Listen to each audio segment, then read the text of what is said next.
Donc direction Casablanche.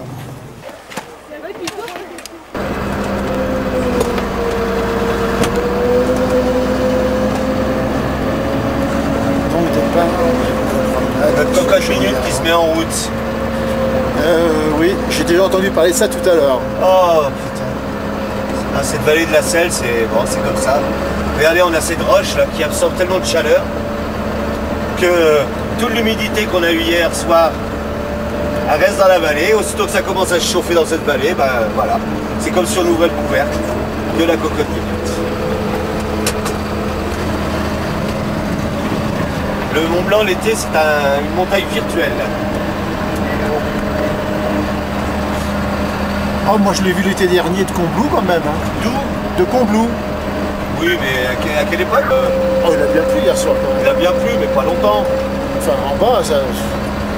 Nous on était partis en excursion avec mon épouse. Ah bah les excursions vont partir à 8h du matin, 9h du matin. Non, mais on était restés en bas, on était... Autrement, là, ici, ça vire vite à l'orage.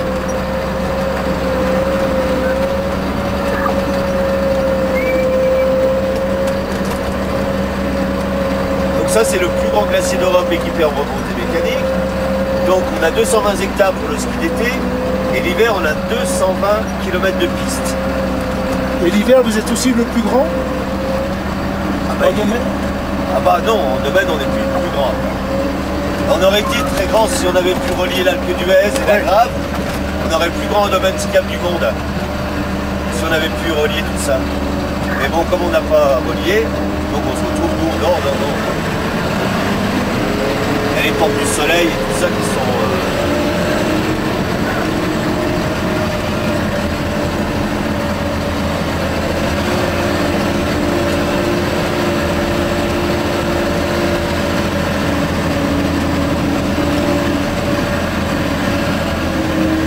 Donc, comme tous ces glaciers sont des grandes rivières gelées, forcément, tous ces glaciers, sur tous les glaciers, il y a des crevasses. Et il y a surtout des gens comme eux, là, qui marchent avec des raquettes sur la glace. Oui. C'est bien de marcher avec des raquettes sur la glace. Quand même piquer plus chaud.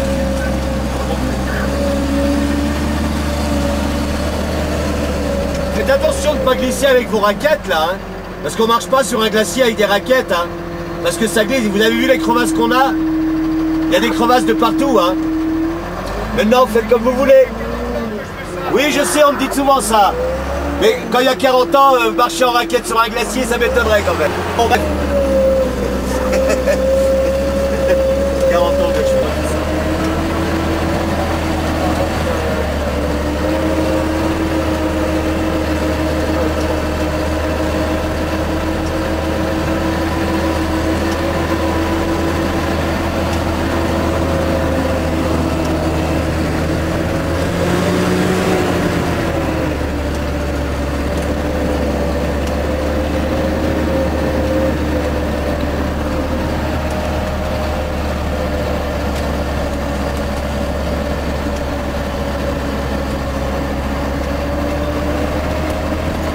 Regardez. Là, vous allez pouvoir filmer à droite. Ouvrez le carreau, vous allez pouvoir filmer. Ouvrez l'autre côté, il marche. Ah oui, d'accord. Même sur le côté, oui. Ah, oui.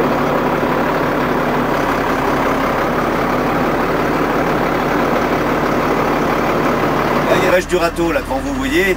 Et les trois doigts que vous voyez là-bas au fond, c'est le doigt de Dieu. Ah, d'accord.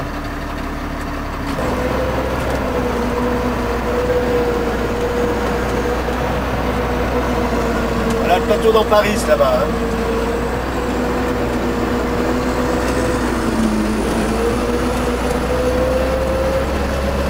Glace, l'entrée de la grotte de glace, ils sont obligés d'aller le chercher tous les ans.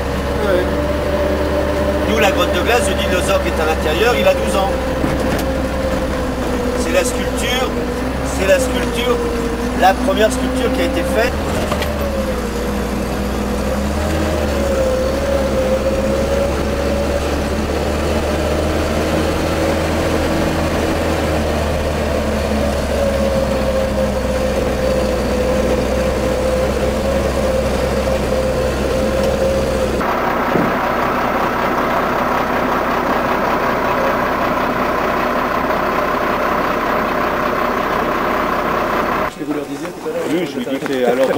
Comme je sais ce qu'il va me répondre.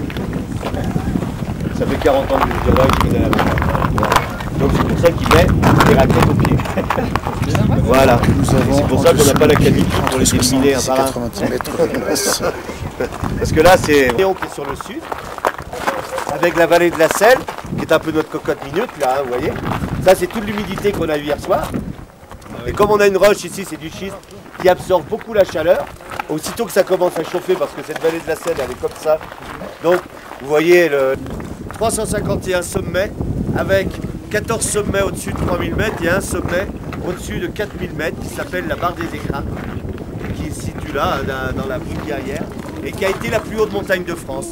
Parce que jusqu'en 1863, la Savoie, c'était italien, c'était pas français. Donc le Mont Blanc n'était pas à nous. La barre des Écrins à 4102 mètres était la plus haute montagne de France. Il y a un moment, ça... Je redonne un petit coup de caméra maintenant que c'est dégagé.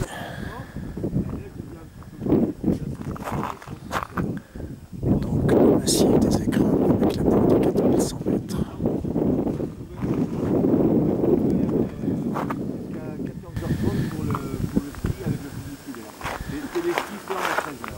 Donc nous sommes sur le glacier avec beaucoup d'ardoises dessus qu'on utilise pour faire de la toiture. Très tôt le matin, ouais, bah c'est bon, le temps de boire le café et tout ça, ça fait 10 heures, ça se fait. Voilà, nous allons redescendre.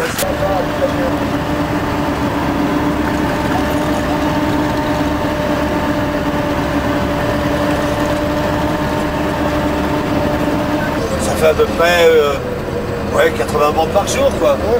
Et en passant quand même par les GR, par la montagne. Donc je trouve qu'il y a un accueil public très bien. Et la société des remontées mécaniques, là, c'est une société privée. Hein. C'est pas une société qui est gérée par les collectivités. Hein. C'est une société privée qui s'appelle Deux Alpes Loisirs. Parce que ici, les Deux Alpes, ça s'appelle parce qu'on a deux communes. Hein. Oui, je sais. On passe pas comme on veut. Mais généralement, sur les remontées mécaniques, sur tout ce qui existe au niveau des employés, généralement, on a quand même des gens qui sont et les salaires après sont en fonction après, donc forcément, mais après il y a l'ancienneté, il y a les primes, il y a tout ça,